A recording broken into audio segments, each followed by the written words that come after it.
тәртіпті қалай қалыптастыруға болады? Көбісі оны туа біткен талант немесе ерекше қасиет деп ойлайды. Жоқ, тәртіп бұл бұлшықет сияқты. Оны күн сайын жаттықтыру керек. Егер сен оны қолданбасаң, ол әлсірейді. Оны қалай шыңдаймыз? Құпиясы өте қарапайым.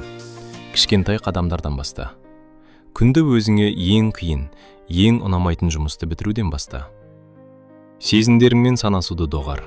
Шаршадым, ертең істеймін деген ішкі дауысты өшір. Сенің үлкен мақсатың қазіргі уақыт жарақаттан әлде қайда маңызды. Таңертең оятқыш шырылдағанда, оны кейінге қалдырмай бірден тұру. Міне, нағыз жеңіс осыдан басталады. Өмірде екі ғана таңдау бар.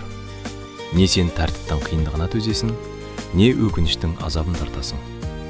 Тәртіп небәрі бірнеше грамм тартады, ал өкініш 1000 тонна. Бүгінгі жалқаулығың ертеңгі армандарыңды ұрлайды. Қайсысын таңдайсың? Таңдау өз қолыңда. Өміріңнің авторы бол. Сылтауды ұмыт, тек алға.